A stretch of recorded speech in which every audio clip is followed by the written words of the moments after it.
안녕하세요. 자, 오늘은 윤리 경영 이론에 대해서 좀 한번 살펴보도록 할 거예요. 여러분들 고등학교 때 윤리에 대해서 좀 배우셨죠? 그래서 그것을 좀 기반으로 해서 좀 생각을 해보시면은 금방 이해가 되지 않을까 좀 생각이 듭니다. 자, 우리 이제 특히 이제 철학자들에 대한 얘기들이 많이 나와요. 특히 이제 현대 철학자들은 이제 철학적인 사고 가 이제 윤리 교육에 중심에 있다라고 좀 얘기를 많이 하고 있어요. 그래서 도덕적으로 올바른 행동 방식을 결정하기 위해서 추구하는 접근 방법이 바로 이제 윤리라고 하는 윤리적인 어떤 학문이다라고 좀 보실 수가 있을 것 같아요. 자, 이러한 이제 윤리에 대한 이론이 다양하고 논의에 대한 여지들이 많이 있다고 하더라도 다양한 이론들에 대해서 이해함으로써 우리가 이제 기업에서 의사결정 또는 우리 개인들의 의사결정을 내릴 때에도 윤리적 의사결정을 내릴 수 있는 기준이 마련이 될 수 있다라고 보고 우리가 이제 보게 될 내용들은 이제 기업의 이제 우리 이제 윤리적 의사결정 중에서 윤리 이론들, 의무론, 이제 공리론, 상대주의론, 이러한 또 이제 정의론과 같은 이런 이제 이론들에 대해서 주요 논점들을 한번 좀 더 살펴보도록 할 겁니다. 자, 우선 우리가 이제 도입부에 나와 있는 이제 재미있는 윤리 이야기들이 윤리 이야기가 있죠. 바로 이제 제목은 윤리 경영은 경쟁력의 원천이다 이렇게 얘기를 하고 있습니다. 최근에 이제 기업들이 이제 사회적 책임에 대한 이제 논란이 많이 일어나고 있어요. 여러분들 우리 이제 소비자로서 기업을 바라보는 관점을 한번 좀 잘 살펴보면 좋을 것 같아요. 또 시점, 언제부터 이렇게 활발하게 대두가 됐고, 또는 우리는 어떠한 관점으로 바라보고 있는지에 대해서 자, 윤리경에 대한 이러한 논의는 이제 국내적으로는 서구에 비해서는 상당히 좀 늦었다라고 좀 볼 수가 있습니다. 전에 우리가 좀 설명을 했듯이 어, 이 산업혁명을 기점으로 해서 기업의 출발이 있었다라고 좀 말씀을 드렸어요. 특히 이제 공장제 기업. 그 이전에는 상업적 조직의 기업들이 있었다라면은 산업혁명 이후부터는 공장제형 기업들이 이제 출발을 하게 되어지면서 많은 공산품들을 생산을 하고 이 공산품들을 우리 이제 소비자들이 그것을 구매를 하면서 그 기업에 대한 평가를 내릴 수가 있게 되어졌거든요. 자, 그러나 우리 이제 초기에는 이런 이제 기업들이죠. 공급자들의 힘이 굉장히 강했죠. 근데 최근에 보면 어떻습니까? 누구의 힘이 강해요? 소비자들의 힘이 강하다는 얘기입니다. 곧 이러한 공급자와 우리 이제 소비자 간의 관계를 우리 이제 이해관계자라고 좀 표현을 합니다. 이해관계가 있죠. 곧 기업은 물건을 생산을 해가지고 팔고 그것을 소비자들은 물건을 구매하고 거기에서 만들어진 이 자본금을 또 다른 자본금을 가지고 기업은 다시 인풋을 하고 트랜스포메이션하고 아웃풋으로서 다시 우리 소비자들에게 재무적으로 교환하는 관계가 이루어지게 되어지는 모습들을 볼 수가 있습니다. 그래서 우리는 기업들에 대해서도 굉장히 주의 깊게 살펴보고 있는 시점들이죠. 자, 그래서 이제 1995년 우리가 이제 세계 무역기구 WTO는 윤리 경영을 이제 자유무역 기조의 이제 핵심 요소로 이제 제기를 했죠. 그래서 윤리 경영은 기업에 있어서 건전한 경쟁을 하는 데 있어서의 필요 조건이 된다라고 좀 보이고 있습니다. 자, 우리나라로 생각을 하면은 이렇게 좀 생각을 해보시죠. 산업혁명이 이루어진 것은 벌써 200여 년이 지났어요. 1700년도 후반부, 중후반부에 산업혁명이 일어났고 이것이 이제 유럽을 거치고 미주 지역으로 왔을 때는 북미 지역으로 왔을 때는 약 100여 년이 흐른 뒤에 미국에 왔다라고 좀 보시면 되고 또 동시다발적으로 일본에도 미국보다는 좀 늦지만 일본에도 메이지 유신과 같은 형태로 해가지고 이런 산업화 특히 이제 전 사회적인 구조들이 바뀌는 또 이제 산업화의 구조들로 바뀌게 되어졌죠. 자, 그렇다면 우리나라는 도대체 언제 왔을까? 그러면 일본에 비해서도 약 100여 년이 늦은 시점에 우리나라는 산업화라고 하는 것이 이제 들어오게 되어졌다라는 것이죠. 자, 그만큼 산업화가 늦었다라고 하는 것은 기업의 태생이 늦었다라고 하는 것을 뜻해요. 우리나라에서 100년 넘는 기업 3개 정도밖에 없습니다. 3개 정도밖에. 자, 그 정도로 오래된 기업이 아직 없다. 자, 그만큼 공급자로서의 힘이 그만큼 우리나라에서는 강했다라는 얘기입니다.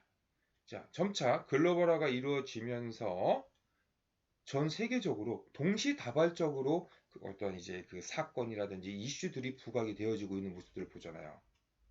자, 그만큼 소비자들의 의식들은 빠르게 변화하고 있고 기업 또한 빠르게 변화해야 됨에도 불구하고 조금 늦은 감이 없지 않았느냐.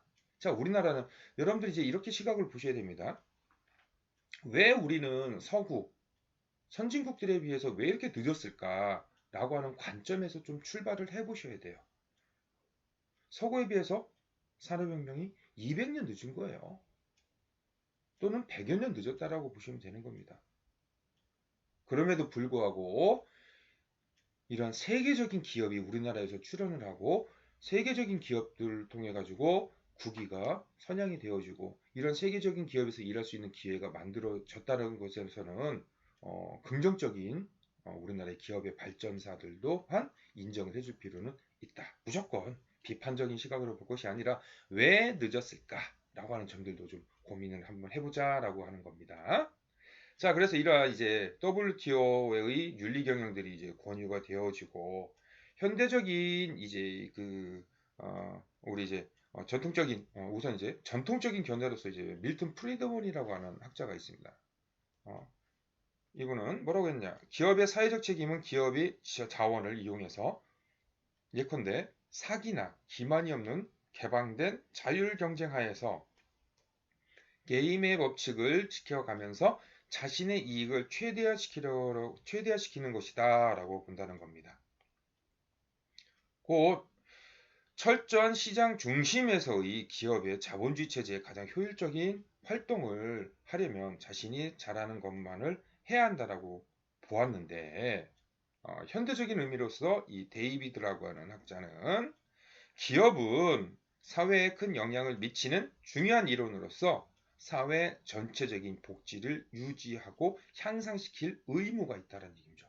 곧 기업의 사회적 책임이라고 하는 것을 굉장히 강조하고 있는 어떤 이러한 이제 어떤 이론 이 학자들의 연구들도 변화하고 있는 모습들을 볼 수가 있죠. 자, 우리들 세상에서 보면은요 잘 느껴질 수 있습니다. 여러분들 우리가 이제 이러한 사회과학이라고 하는 학문인데요. 우리가 이제 배우고 있는 이 학문 자체가 과목도 사회과학인데 사회에서 일어나는 현상들에 대해서 이제 조금 인식의 폭을 좀 넓혀서 한번 보시면은 굉장히 유용하게 사용이 될 수 있고 또한 이러한 이제 학자들도 이제 이런 아까 좀 전에 말씀드렸다시피 사회적 책임들을 강조하고 있다라는 점들이죠. 그래서 이러한 이 기업이 공중적인 어떤 이미지, 대중적인 이미지를 향상시키는 데에도 윤리 경영은 굉장히 용이하고요. 또 정부의 규제를 회피할 수도 있고 피할 수도 있는 거죠. 왜? 우리 기업이 더 높은 수준에서의 윤리를 추구하고 있다라고 하는 거죠. 윤리를 추구하고 있다는 것은 법적인 규제에 적용받지 않을 수 있잖아요.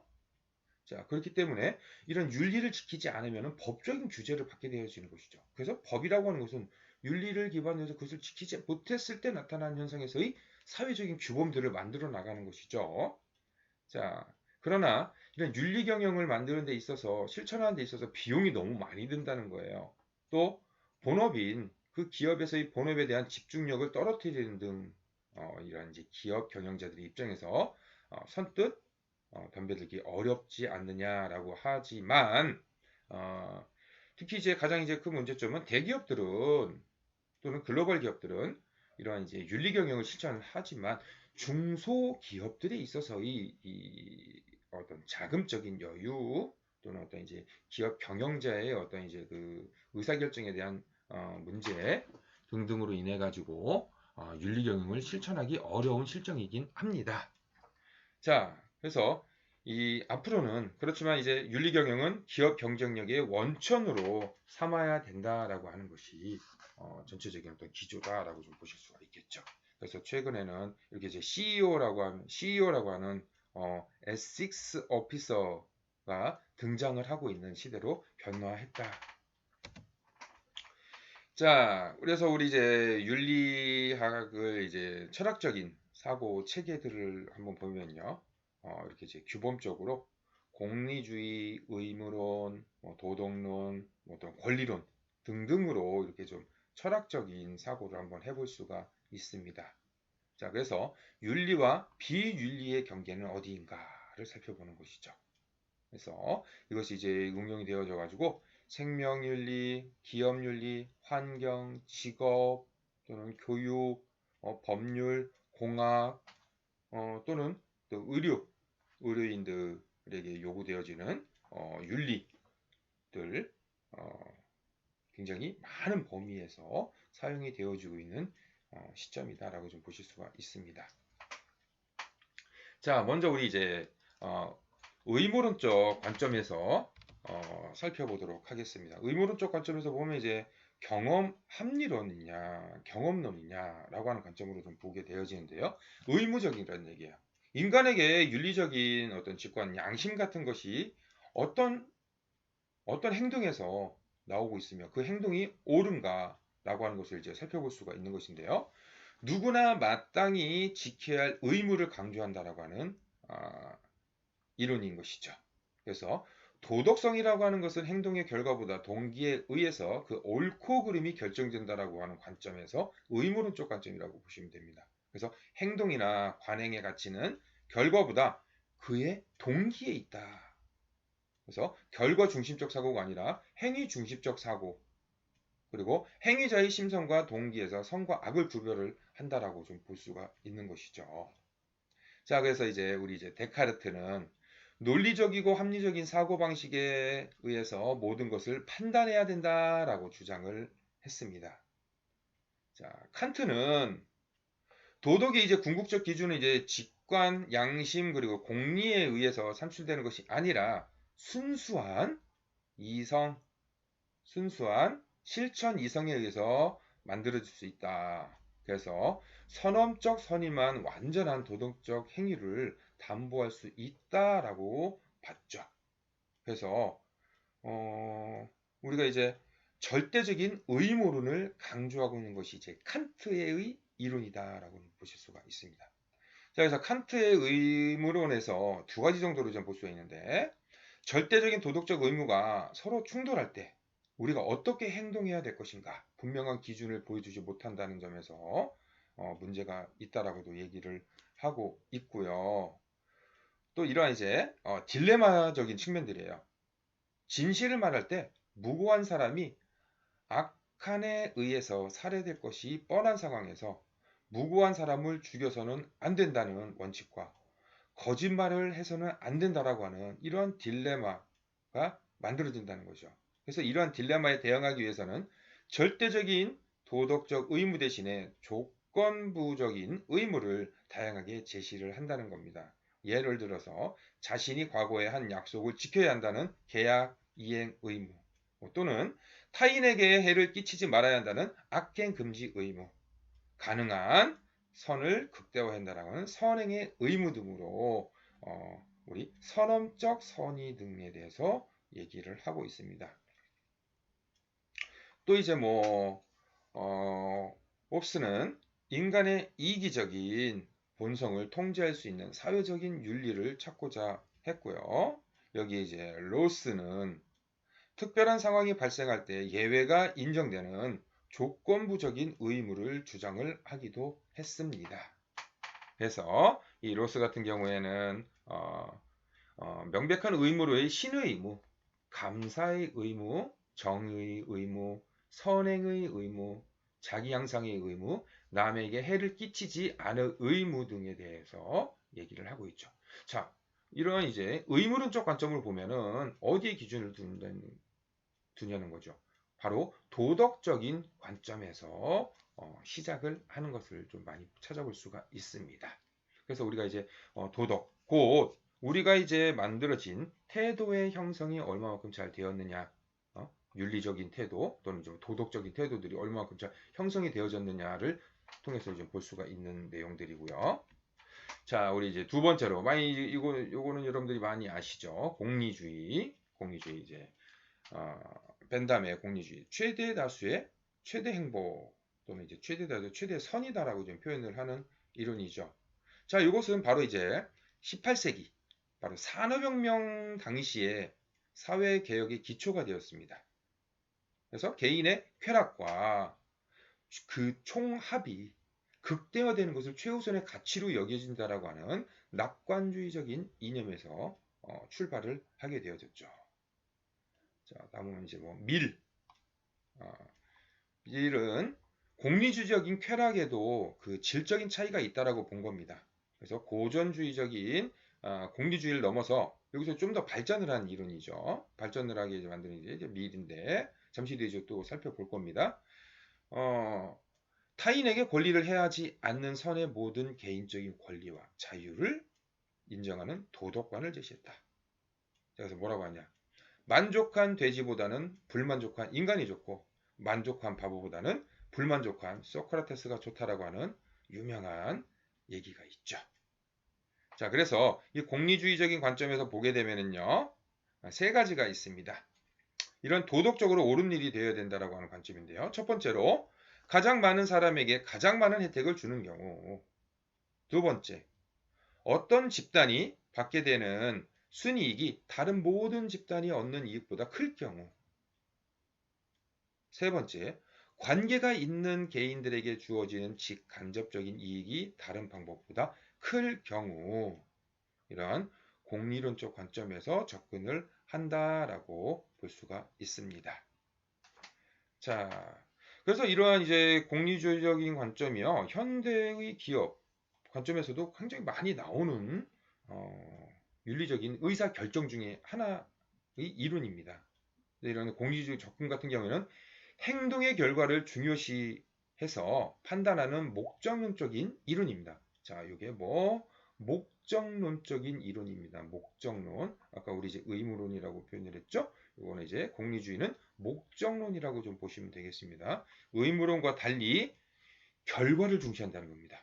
자, 의무론은 무엇을 중시했어요? 과정을 중시했죠. 그러나 공리주의적인 관점에서는 목적론적, 곧 결과적인 측면들을 바라보게 된다는 것이죠.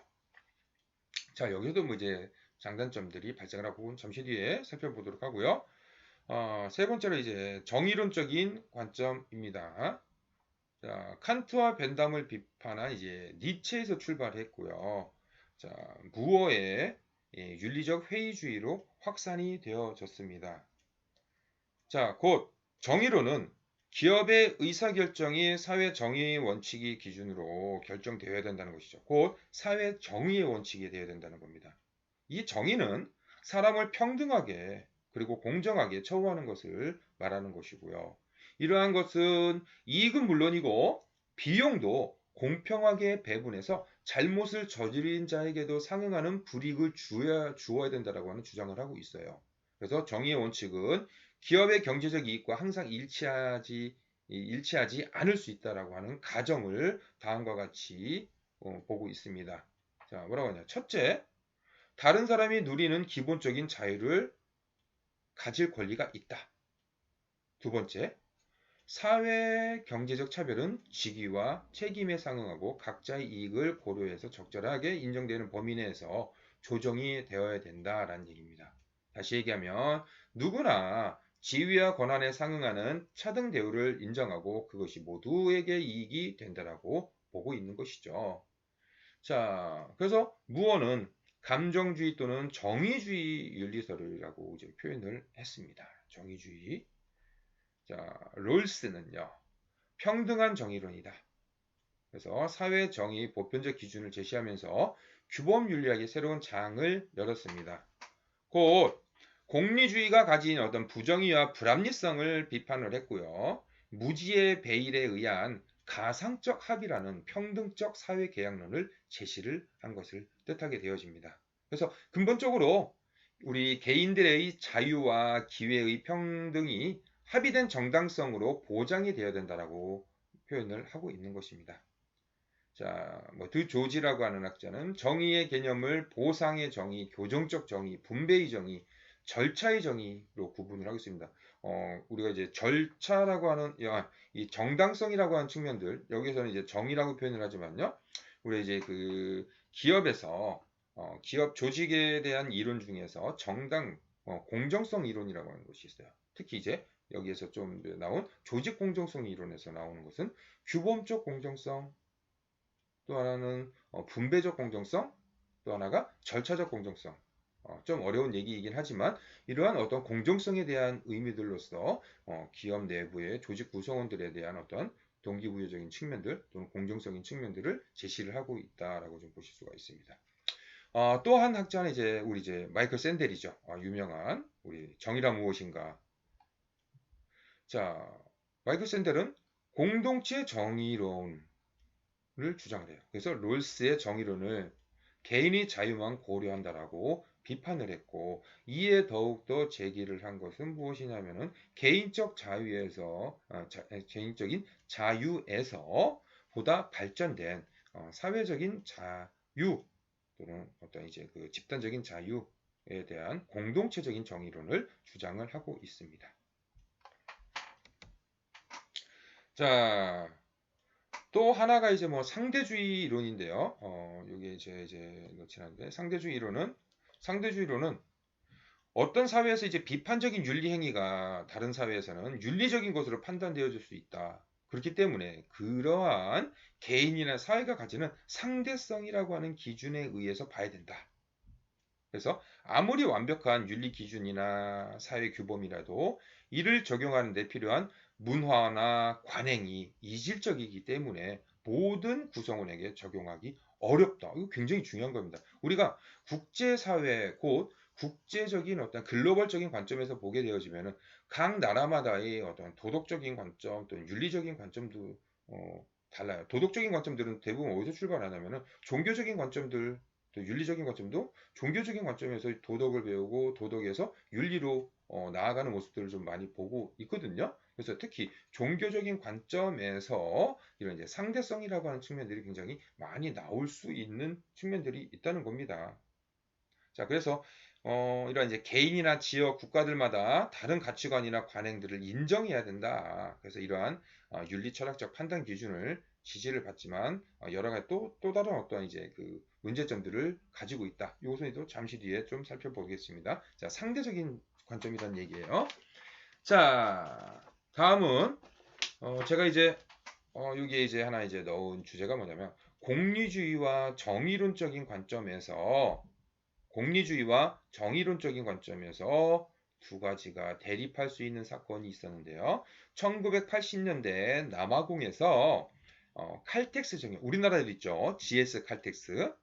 이것은 이제 우리나라 GS그룹과 미국의 이제 칼텍스 기업이 이제 합작해서로 만든 것으로서 GS 칼텍스입니다. 이 정의회사입니다. 여기서 이제 어떤 사건이 있었는지 사례를 통해서 한번 좀 말씀을 드려보도록 하겠습니다. 자, 이 남아공 하면 다 떠오르는 게 뭐가 있어요? 바로 이제 그 인종차별이었잖아요. 인종차별. 그래서 1980년대에 인종차별이 이제 매우 극심했었는데요. 이런 흑백 차별이 극심했던 이제 1980년대 칼텍스 정유회사는요. 이런 남아공에서 서너 개의 정유 공장을 운영을 하고 있었어요. 그래서 텍사코와 스탠다드 오일 사이 합작 투자였던 칼텍스는요. 남아공에 계속해서 정유 공장을 확장하며 석유를 공급했습니다. 이 남아공 전체 에너지의 25%를 석유에 의존하고 있었는데요. 그래서 남아공 정부는요. 국가가 쓸 일정량의 석유를 의무적으로 정유사가 비축할 것을 법으로 정해 놓았어요. 이에 대해서 이제 높은 법인세를 매겨서 칼텍스 연간 매출액의 상당 부분이 남아공 정부의 수입원이 되었습니다. 그래서 텍사코나 스탠다드 오일사의 주주들은요.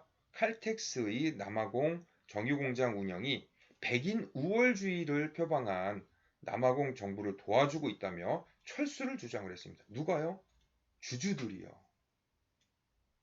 주주총회에서 1983년에 주주총회를 열었는데 83년부터 85년까지 칼텍스가 남아공 정부와의 관계를 단절하든지 아니면 완전히 철수할 것을 요구하는 결의문까지도 채택을 했었습니다. 한편 칼텍스사의 경영진은요, 이와 다른 견해를 보였어요. 회사가 인종차별주의적인 남아공 정부에 전략적인 자원을 공급하고 있는 것은 사실이다. 그러나 남아공에서의 사업이 실제로는 자사의 흑인 종업원들에게 어떤 경제적인 도움을 주고 있다라고 주장을 했죠. 그리고 만일 칼텍스사가 주주들의 제안대로 공장을 철수하면 칼텍스의 직원들이 피해를 볼 것이며 남아공 전체의 경제적인 타격으로 인해서 흑인들이 제일 먼저 받게 될 것이다라고 말했습니다. 회사는 인종이 아닌 능력에 따라 동등한 혜택과 승진의 기회들을 주고 있다라고 주장을 했죠. 그래서 살펴보면 어떻습니까? 남아공의 칼텍스의 주주들의 의견들은 이 정의론적 관점으로 바라봤다. 그러면은 이 경영진들은 무엇으로 바라봤습니까? 바로 이제 공리주의적인 관점으로 바라봤다는 얘기예요. 자, 칼텍스사 경영진의 주장에 따르면은 남아공의 외국 기업들이 1970년대에 흑인의 소득 150% 이상 증가시킨 데 기여했고 동등 작업에 대해 동등 임금이라고 하는 자사의 내부 규정 덕분에 흑백 간의 소득 격차를 상당히 줄였다라고 주장을 하고 있는 겁니다. 자, 이 공리주의 관점에서 잘 살펴보고 있는 것들이죠. 하지만 철수를 지지하는 사람 중에 하나였던 데스몬드 투투 주교 1984년에 노벨 평화상을 수상하신 분인데요. 비폭력주의를 주장하면서 전 세계 각국의 정의를 위해 바로 남아공 정부에 있는 외국 기업들을 철수해야 된다라고 요청까지 했어요. 그래서 칼텍스사가 남아공에서 사업을 계속해야 하는지에 대한 문제는 도덕적인 문제이다라고 보는 거죠. 자, 여기에는요, 남아공의 법률이 과연 도덕적으로 합당하며 그와 같은 법을 유지하는 나라에서 계속 사업을 해도 좋은가라고 하는 문제가 제기될 수 있습니다. 이러한 두 가지의 서로 다른 견해들이죠. 이것은 모두 4개의 도덕적 기준을 근거로 내린 판단입니다. 4개의 도덕적 기준은요, 공리주의와 인간의 권리, 정의, 그리고 타인에 대한 배려 등인데요. 이러한 견해를 잘 살펴보면 개인이나 조직의 성격도 파악할 수가 있게 된다는 것으로 볼 수 있습니다. 그 칼텍스의 이 철수를 주장한 사람들은요, 남아공에서의 사업이 흑인 차별 정책을 적극적으로 지지하고 있기 때문에 흑인들의 인권과 정치적인 권리를 짓밟고 있다고 비난했죠. 그런데 이러한 주장은요, 사회 구성원들의 부담과 혜택을 공평하게 분배하고자 하는 정의 원칙과 인간의 권리에 초점을 맞춘 원칙에 근거한 것입니다. 다음으로 우리 칼텍스 경영진들의 주장도 도덕적 사고에 기초를 하고 있는 거죠. 이것도 곧 회사가 남아공에 남아 있으면 흑인과 백인 모두의 복지가 증진되지만 회사를 철수하면 흑인들이 가장 고통을 받을 것이라고 주장을 했습니다. 이러한 주장은 공리주의적인 도덕 원칙을 바탕으로 하고 있는 것이죠. 즉, 사회 비용을 줄이고 이득을 가져오기만 하면 모두 올바른 선택이다라고 보는 관점입니다. 또한 칼텍스의 경영자들은 자사의 흑인 근로자들에게 특별한 관심을 갖고 있으며 근로자의 복지는 회사의 책임이므로 그들을 저버릴 수 없다라고 말했죠.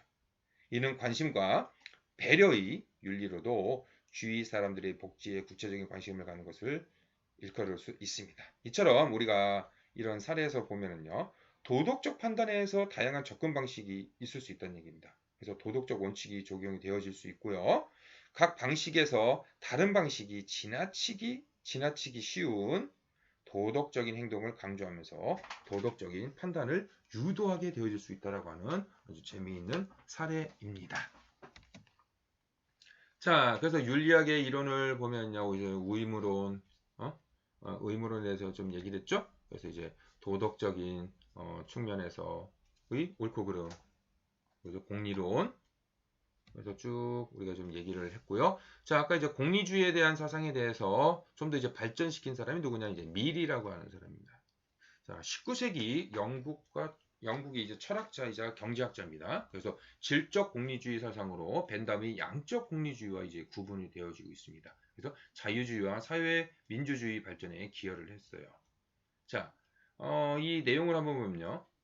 틀렸다거나 해롭다는 이유로 의견 표명을 가로막으면 안 된다. 그러니까 자유론적인 관점입니다. 표현의 자유를 일부만 제한하면 곧 표현의 자유가 제한된다. 표현의 자유가 무제한 허용되어야 사회적 진보를 할 수 있다. 표현하는 내용에는 제한이 없어야 하지만 표현하는 방식에는 제한이 필요할 수 있다. 그래서 밀은 이런 이제 협동조합론이라고 하는 것을 대안으로 만들었는데요. 곧 공정한 분배의 실현을 위해서 이런 이제 자유론이 제기가 될 수 있고 노동자들만으로 구성되는 협동조합이 가장 이상적인 기업의 형태일 수 있다. 인간 간의 적대 관계를 해소하고 인간성을 회복시켜주는 도덕적인 혁명에서 실현하는 하나의 방법이다라고 제시를 하고 있습니다. 자, 그래서 우리 이제 아까 이제 상대주의론 또 이제 정의론적 관점 또 보았죠? 여기 이제 하나를 추가를 하자면은 관리적인 이기주의론이라고 하는 측면입니다. 경영자 자신이 나 이제 회사의 장기적 이익을 증진시키도록 행동을 하는 거다. 그래서 애덤 스미스는 보이지 않는 손에 의한 경제 원칙들을 기초를 해서 추구를 했죠. 곧 관리적인 측면이라고 하는 것은 무엇이냐면요. 이 애덤 스미스가 주장한 것은 노동의 분업이라고 하는 것을 주장을 했고요. 이를 통해서 국부론이라고 하는 것이 이제 주장을 했죠. 그래서 이제 관리적인 측면들에 대해서 이제 제기를 했고 여기서 이제 비판받는 내용들은 뭐냐? 이기주의는 보편적 법칙이 될 수 없고 이해관계자 간의 이익이 상충하는 경우에 누구의 이익을 따를 것인가 라고 하는 답을 찾기가 어렵다라고 하는 것입니다. 자, 그래서 우리 이제 경영학 이론에서 이제 나오는 것 중에 하나가 이제 애덤 스미스의 국부론 이후에 나오게 되는 경영학 이론이지. 테일러의 이제 과학적 관리론이라고 하는 측면들이 있어요. 곧 과학적으로 우리 노동자들의 어떤 성과를 표준 성과를 측정을 내가지고요. 그것에 기초한 보상을 차별적으로 하겠다라고 하는 것이다라고 하는 것이죠. 그러면은 뭐 이렇게 보시면 되죠. 기업의 경영적인 측면에서 보게 되어지면은 성과를 올릴 수 있는 기준이 되어질 수도 있고, 곧 우리 노동자 개인들은 그런 성과 평가 기준에 근거를 해가지고 더 높은 성과를 냈을 때 더 많은 보상을 받을 수 있다라고 하는 측면. 곧 이제 경영자 관점에서 기업과 노동자의 이익이 공동으로 나타날 수 있다라고 하는 것에서 보는 것이죠. 자, 각 윤리론에서 이제 우리가 좀 살펴보면요. 공리주의, 뭐 권리론, 뭐 정의론 이렇게 이제 세 개로 나눠서 본다면요. 공리론은 이제 능률과 생산성, 이윤 극대화, 그래서 의사결정에서 개인의 벗어나는 검토가 가능합니다. 권리론은요. 자유의 사생활, 자유와 사생활, 결과와 무관하게 사회 행동에 부합해야 된다. 정의론적 관점에서는 자원과 비용이 공정하게 배분이 되고 민주적이 되고 소외 계층들이 권익을 보호해야 된다.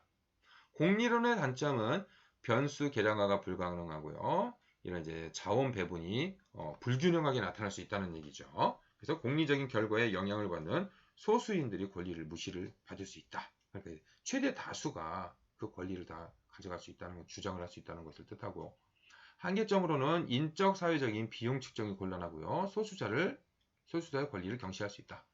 권리론의 단점은 이기적 행동까지 보호할 수 있다는 얘기입니다. 뭐 우리가 얘기할 수 있는 뭐가 있을까요? 무임승차와 같은 것들이 있겠죠. 뭐 사적 자유 환경들을 조장을 할 수 있고 이런 것들은 갈등을 일으킨 권리 간의 균형을 곤란하게 만들 수 있습니다. 정의론적 관점에서 보면은요, 단점으로 혁신 생산성을 감소시키는 권리의식을 조장할 수 있고 타인의 권리를 제한할 수 있다라고 하는 점에서 문제가 될 수 있죠. 한계점으로는 이익과 비용 측정을 할 수가 없고요. 공정한 몫에 대한 의견들이 서로 간에 불일치할 수 있다라고 합니다.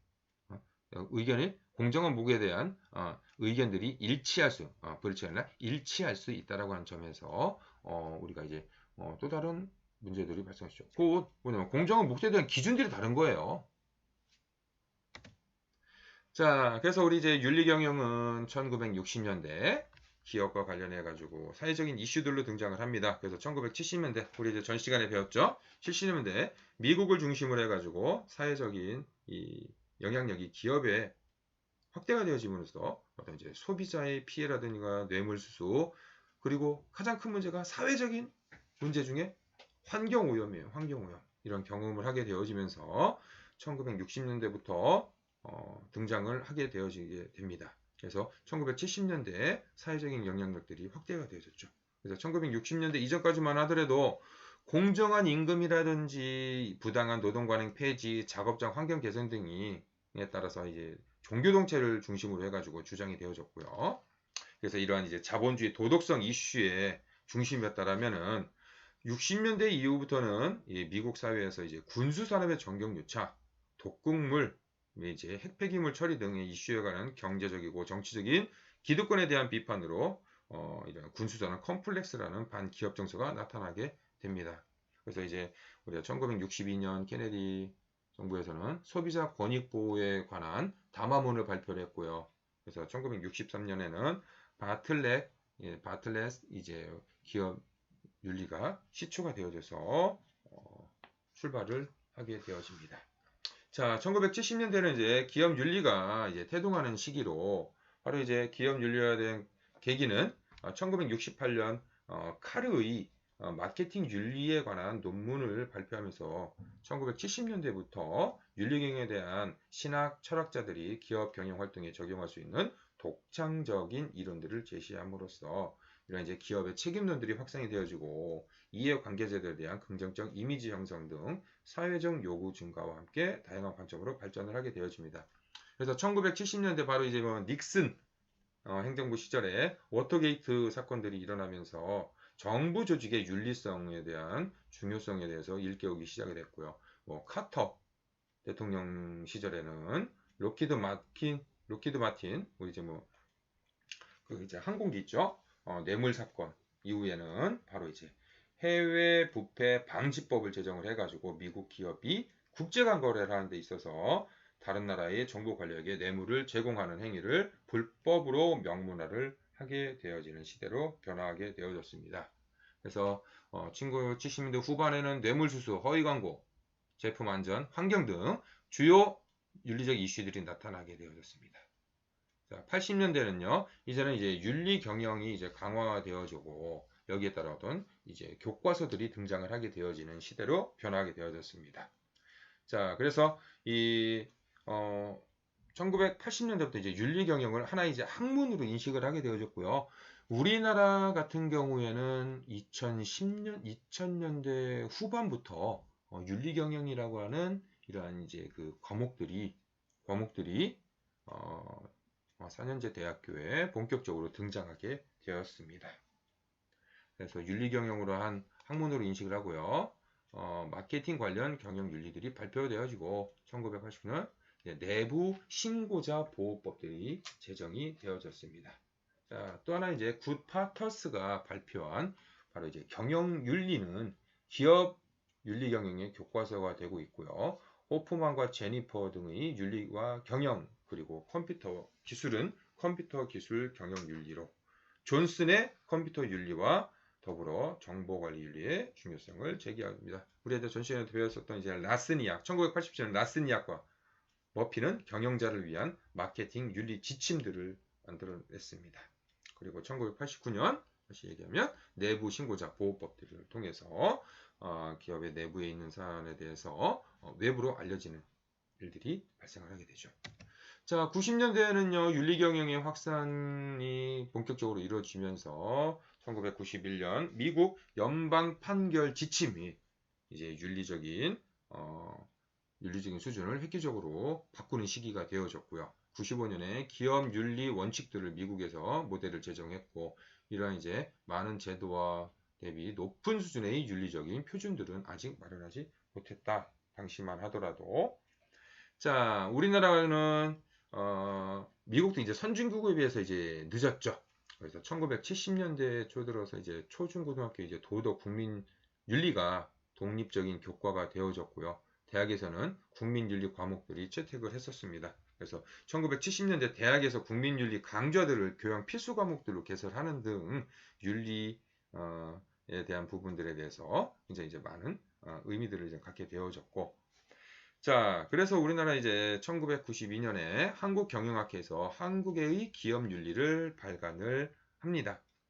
그리고 이제 1995년 김원수 교수가 경영윤리론을 단행본으로 저술을 했고요. 이종영 교수가 기업윤리 이론과 실제를 발간을 하면서 이제 본격적으로 이제 90년대 후반, 2000년대에 들어서면서 대학 교과목으로 이제 본격적으로 수업들이 이제 만들어지기 시작을 합니다. 또 우리나라는 1997년 외환위기를 겪으면서 기업의 비윤리성이 사회의 비난의 대상이 되어졌죠. 굉장히 우리 영화 중에 뭐 국가 부도의 날이라고 하는 것이 있죠. 그런 것도 한번 좀 같이 한번 살펴보시면 좋을 것 같습니다. 어떤 내부적인 정보들에 의해 가지고 또는 어떤 기업 우리나라의 사회적인 어떤 구조들이 어떻게 그 당시에 어떤 현실성을 보여주고 있었는지, 현상을 보여주고 있었는지 잘 파악을 할 수 있는 영화라고도 볼 수가 있죠. 2001년 5월에 부패방지법을 의결해서 부패방지위원회를 설치를 했습니다.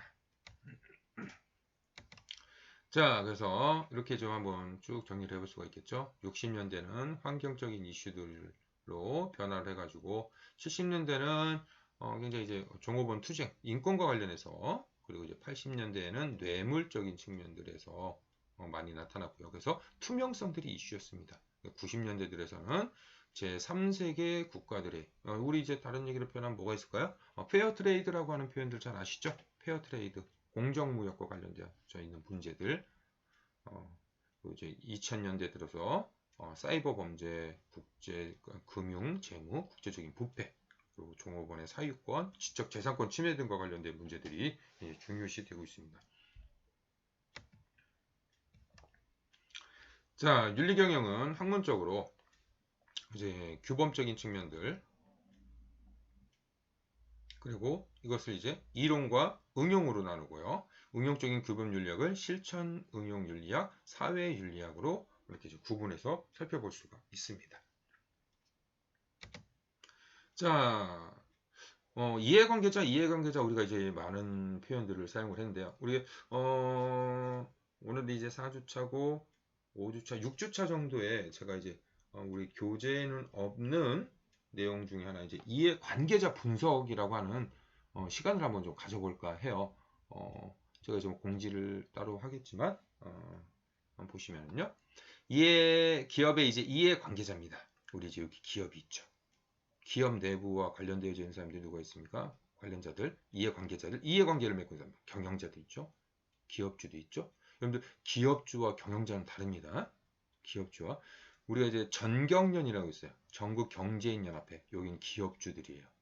경영자는 이거는 전국경영인 총연합회, 경총. 다른 주체입니다. 이거 같을 수는 있지만 서로가 달라요. 자, 종업원이 있고 주주가 있죠. 그럼 이 기업에 납품을 하고 있는 직접적으로 관련 있는 사람들도 누구 있어요? 노동조업들이 있죠. 경쟁 기업들이 있죠. 납품업자들이 있죠. 고객들이 있습니다. 자, 여기서 범주를 더 벗어나면은 지역 주민, 우리 지역 사회, 그리고 이제 여론, 소비자 단체, 바로 이제 정부가 이런 기업과 이해관계를 맺고 있는 당사자들이다라고 보실 수가 있습니다. 그래서 이러한 이해관계자는 이제 관련 정도에 따라서 법적인 정당한 권리라든지 그리고 재산상의 소유권으로 구분이 되어집니다. 그래서 의사결정에 대한 선호도, 우선순위 등의 흥미는 특정한 대우를 받을 권리를 갖는 것이죠. 자, 그래서 이해관계자 관점에서 보게 되어지면은 이해관계자 입장을 고려해서 의사결정을 하고 가치를 존중하는 행동을 해야 된다는 겁니다. 곧 기업은요, 이런 다양한 이해관계를 맺고 믿고 있다라고 하는 겁니다. 이 이해관계자들과의 이해관계자들의 입장을 고려해가지고 의사결정의 가치를 존중을 해야 된다는 것을 뜻하게 되어집니다. 그래서 첫 번째로 정당성, 또 힘, 긴급성이라고 하는 것으로 우리는 세 가지 속성을 이해관계자들의 영향력에 의미를 둘 수 있습니다. 그래서 정당성은 이해관계자들 관련해서 행동이 사회적인 규범, 가치, 신념체계 내에서 이해관계자들 간에 바람직하고 적절하다고 하는 것에서 출발을 하게 되어지는 것이죠. 그래서 힘이라고 하는 측면은 영향력이라고 하는 측면들이죠. 또는 역량, 능력, 그리고 강압적인 힘을 통해서 기업의 자신의 존재를 인식시킨다라고 하는 점들이겠죠. 자, 그래서 정당성이나 힘은 이해관계자가 기업에 영향을 주는 것을 시사하는 것은 아닙니다. 자, 긴급성. 기업에 대한 이해관계자들의 요구가 즉각적이고 긴박한 대응을 요구하는 중요한 사안이라면 기업에 미치는 압박은 커지게 되죠. 예를 들면 이제 노조의 파업들이죠. 또 소비자의 불매 운동들 또는 그 불매 운동들을 동맹을 해서 이제 사회적으로 여파가 커지는 것들, 그리고 사회 운동가의 피켓팅을 지각한 경영자는 이해관계자의 요구를 적극적으로 수용을 하게 되어집니다. 자, 그리고 이해관계자 원칙은 합법성의 원칙을 가져야 된다. 합법성. 공정하고 합법적이어야 된다는 얘기죠. 자, 대리인의 원칙을 또 적용을 하는데요. 경영자는 대리인의 입장에서 이해관계자와 기업의 이익을 보호해야 된다는 것을 뜻하게 되어집니다. 곧 경영자는요, 복수의 이해관계자들의 관계에서 기업에게 요구되는 경영 환경을 극복을 하는 것이죠. 그래서 윤리적 리더십을 발휘해야 된다는 것을 뜻하게 되어집니다. 그래서 경영자는 이제 기업 환경, 이런 이제 어떤 이제 어항과 같은 곳에 살고 있기 때문에 기업의 비윤리적인 문제가 발생할 경우 자신은 잘못이 없다거나 모른다고 할 수가 없어야 된다는 것을 뜻하죠. 자, 그래서 우리가 이제 윤리 경영과 이해관계자의 관계를 좀 더 살펴보면은 이해관계자의 가치와 욕구를 어떻게 충족시키냐에 따라서 기업에 대한 호응이 달라집니다. 그래서 기업 성과에 영향을 미치게 되어지죠. 그래서 이해의 규범적인 정당성을 갖게 되어진다는 것을 뜻하게 되어집니다.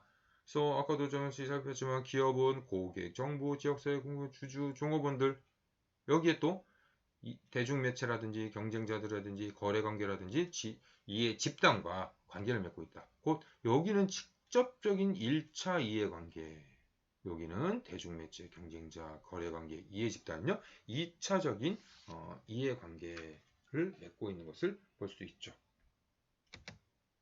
자, 그래서 이런 이해관계자와 윤리경영은요 소비자, 신뢰구축, 소비자, 투자자, 정부, 시민사회. 윤리경영을 실천하는 기업은 안정적인 투자를 받을 수가 있고요. 기업과 제품에 대한 신뢰를 얻을 수가 있고요. 기업 및 기업인의 이미지를 제고할 수 있고요. 신뢰 구축 및 기업의 가치, 성과를 제고할 수 있다라고 하는 점들이겠죠. 자, 그래서 기업의 소비자, 투자자, 시민사회, 정부 등은 이러한 이해관계자들로부터 기업은 지속적인 신뢰와 자율성을 보장받는 이런 과정들을 설명을 하고 있습니다. 굉장히 중요한 의미입니다. 여러분들 여기에다가 별표를 하나 해 두셨으면 좋겠습니다. 별표를 이렇게 왜 우리가 이런 이제 이해관계자들을 중요시해야 되는가? 그리고 윤리경영을 왜 실천해야 하는가에 따라서 살펴볼 수가 있겠죠. 자, 그래서 이러한 윤리경영에서 어떠한 윤리경영이라고 하는 것은 윤리적으로 어떤 의사결정을 내렸느냐의 여부에 따라서 달라진다는 거예요. 윤리적인 의사결정. 자, 윤리적인 의사결정을 무엇으로 내립니까? 바로 윤리적인 이론들에 의해서 내려질 수 있다는 것을 뜻하게 되어지는 것이죠. 자, 먼저 우리 상대주의적인 관점에서 보면 개인 또는 문화의 이기적 관심, 풍습 또는 신념 원리에 의해서 결정이 되어질 수 있다. 그래서 이해관계자 관점의 이슈는 무엇인가? 곧 개인의 도덕 신념과 원칙, 특정 정책은 윤리적으로 부합하는가?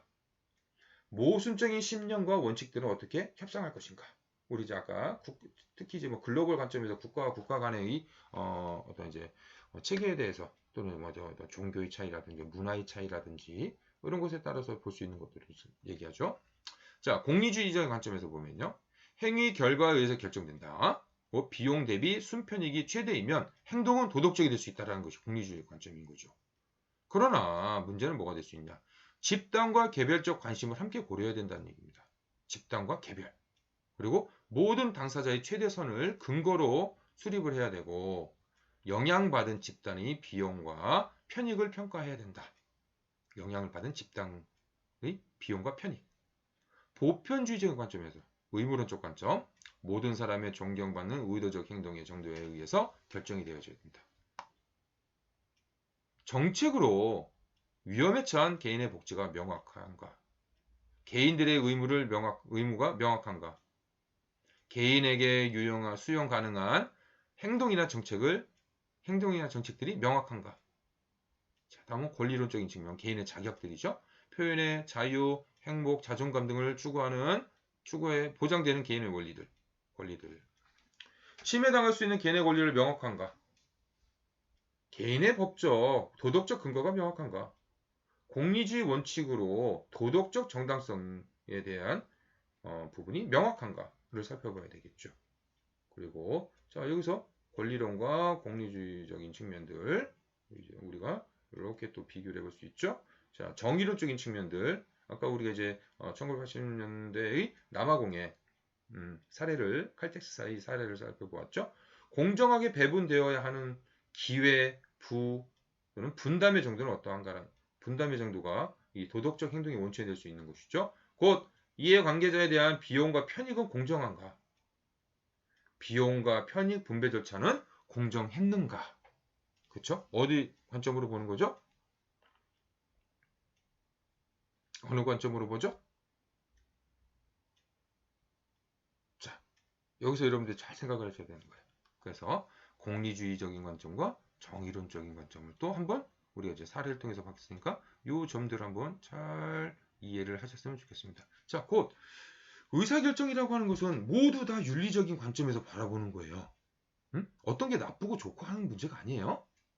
윤리적인 관점으로 다 바라본 거예요.